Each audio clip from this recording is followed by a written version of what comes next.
Ya estamos de vuelta con Pauta en Radio TV. Y estamos de vuelta con su programa favorito de las tardes, Pauta en Radio. Buenísimo el programa hoy y se pone mejor, así que no se vayan. Norma, dice Ernesto M. En el caso de los tipiqueros, hay músicos que no les pagan nada al compositor.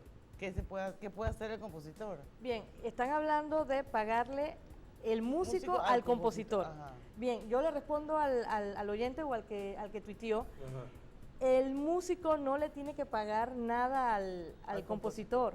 No, el compositor, cuando escribe la canción, el compositor tiene que dar una autorización a la agrupación que la va a grabar y que la va a interpretar, ¿no? Una vez grabada, entra en un circo. Exactamente. Entonces, aquí hay un detalle, y eso lo conocen mucho en el género típico. Hablan mucho de, yo le compré la canción a fulanito de tal.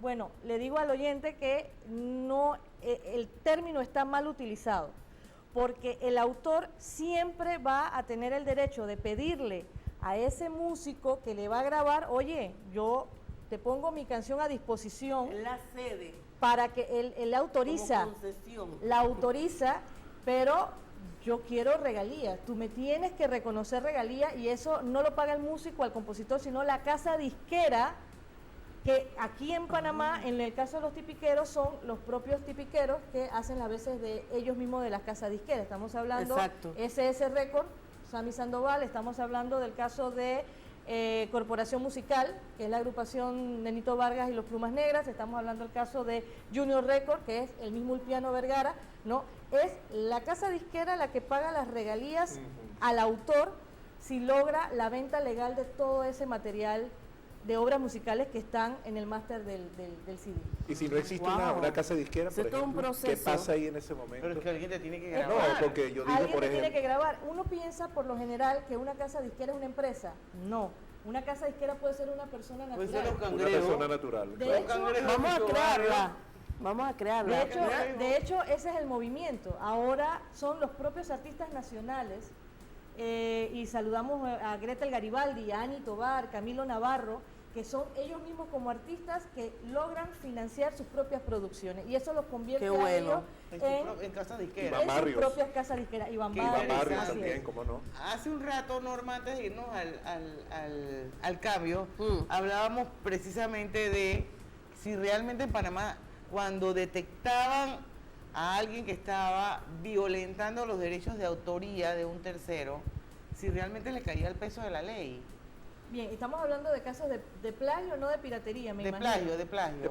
Bien, sí o ha de habido, cualquiera. Sí ha habido, porque yo nunca he oído nada así que, bueno, que lo sí metieron preso porque ¿qué pasó con los Rabanes, por ejemplo, y Bam Bam? Bueno, casualmente, a principios del año 2000, hace muchos años atrás. No, y hace 15 nada más. Hace unos cuantos. Hace unos cuantos. Una persona llegó a la Fiscalía de Propiedad Intelectual y presentó una denuncia contra Emilio Regueira y contra Sony Music, la disquera del disco Moni Paqué, donde estaba el Bam Bam, el tema del Bam Bam. Esta persona presentó un certificado de registro del registro de derecho de autor, donde decía que él había registrado el tema. Obviamente la Fiscalía inicia las investigaciones y llama a Emilio Regueira. La persona había sido mencionada en los créditos del Bam Bam, efectivamente, como la persona que dio la idea de hacer un tema sobre esa parte muy peculiar y particular de nuestro cuerpo, del cuerpo de muchas de las panameñas. Y Emilio Regueira se defendió y presenta entonces él una denuncia por el otro lado contra plagio. O sea, esta persona denunciaba a Emilio Regueira de plagio, y Emilio Regueira le devolvió también pidiendo una investigación también porque lo plagió. Y lo plagió porque en el papel él había puesto exactamente la canción. El registro. En el registro. En la fiscalía donde se presentó la denuncia de Emilio Regueira contra esa persona, el fiscal se da cuenta que arriba de la partitura que acompaña el certificado de registro de la Dirección de Derecho de Autor aparecía el nombre de una persona, era el que había levantado el pentagrama. Muy bien. Un conocido director que en ese momento, si no me falla la memoria, era director de la banda municipal. Llaman a esta persona y le dicen: maestro, nosotros queremos saber cómo es que usted logra levantar este pentagrama que sirvió como prueba para hacer este registro de esta persona del bambán. Y el maestro dice: no, sí, yo recibí un cassette donde aparece Emilio Regueira cantando el bambán y con eso... no puede Y con ser. eso yo. Entonces se vio Se quiso hacer el vivo. el juega vivo Y la mala fe. y claro. la mala fe, Wow. y obviamente eso quedó ahí. La persona obviamente se retractó porque en realidad el que había sido el plagiador era él, ¿no? Y Emilio, en su buen corazón, no decidió tomar ninguna acción legal, a pesar de que su familia, porque habían hecho hasta una conferencia de prensa en aquella época, donde estaban diciendo que iban a meter preso a Emilio Regueira, su familia había sido muy afectada psicológicamente Claro, por él. Claro que sí. Así que son estos casos que uno se conoce en... Y uno confía que la ley va a proceder de la manera correcta, Exactamente. la justicia. No, y en el- también hay casos de omisión de autores también.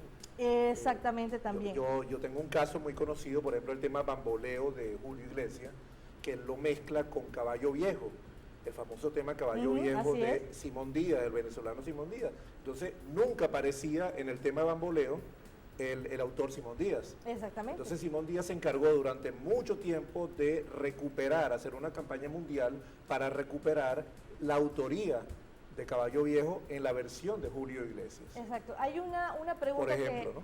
que sí me hacen con relación, ¿qué pasa después de? Pasan los 70 años, ¿qué pasa con esas obras? Nosotros en el sistema le denominamos las obras que pasan al dominio público. Es decir, usted puede utilizar una obra de Beethoven, usted puede utilizar una obra de Mozart, pero jamás usted puede desconocer que esa sinfonía fue de Beethoven.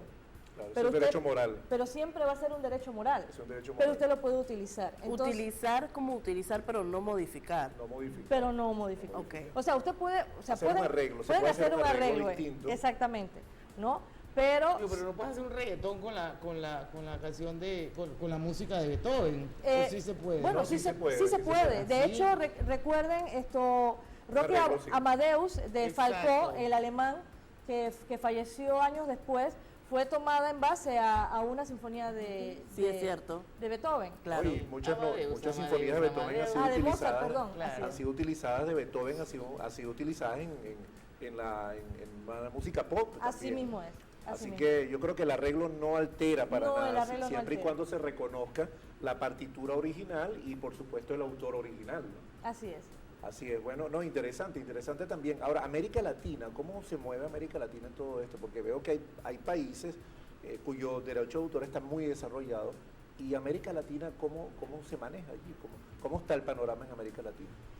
Interesante la pregunta, Hugo. Nosotros tenemos que hacer Vamos a hablar. un cambio comercial. Vamos a dar un pantallazo por cómo está en América Latina, que es lo que le interesa a Hugo. Y vamos a regresar con Panamá, Sí. porque yo estoy segura que habrán muchas anécdotas que tú podrás compartir con los televidentes y con los oyentes. Y también ver ya la misma parte de lo que es la legislación per se, Sí. qué estamos haciendo como país para proteger toda esa creatividad de nuestros nacionales, ¿verdad? Así es. Así que vamos a ir al cambio comercial y regresamos con más de Pauta en Radio.